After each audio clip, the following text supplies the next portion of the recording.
there was a group of us who were retired directors of public health and nurses, academics, public health specialists, GPs, and other medics who came together because two people in the group came down with COVID, a GP and his partner. And it became obvious that there was a problem with the contact tracing system.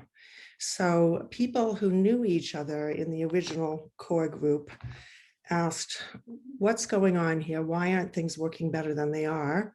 Why has the government adopted this policy of a national top-down test and trace program?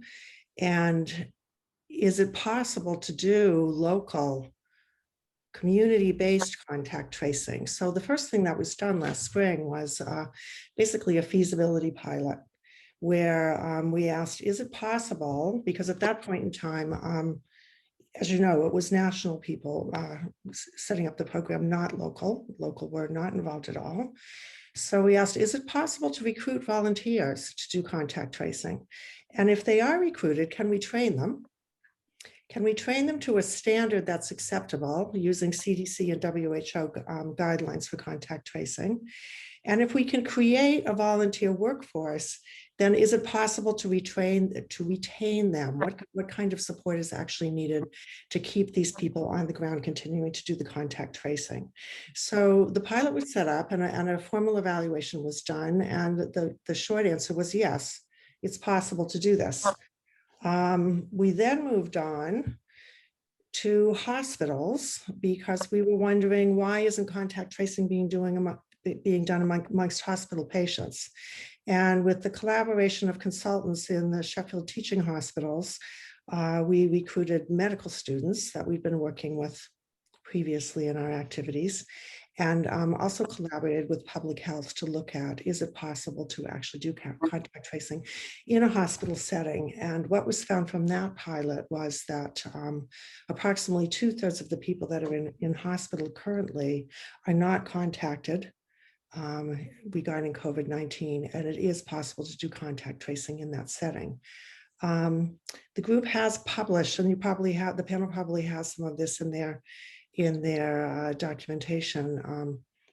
At last count, 11 opinion pieces in the BMJ. So over time, we've expanded beyond the community contact tracing to looking at what does the entire intervention look like, which has also already been brought up by some of the panelists tonight and also mentioned in the testimony from your last session.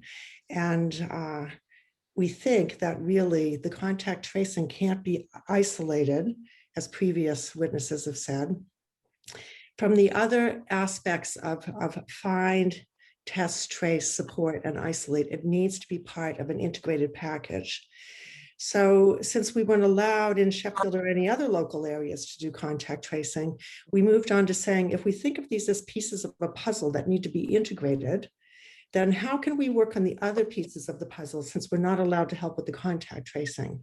So since the summer, we've been focusing on working with the voluntary and charitable sector, looking at, is it possible to actually link in to the existing workforce there, not just the paid workers, but also the volunteers, and develop what we call COVID confidence, so that we have a kind of cadre of people who, once the local contact tracing starts up, are there very much on the front lines that can not only support and endorse it and give it some good PR, because to be honest, it's going to need that now. We have some damage control to do, but also be there as link workers so that once contacts are interviewed and people are identified, that they can very much step in and support with the need to help people isolate.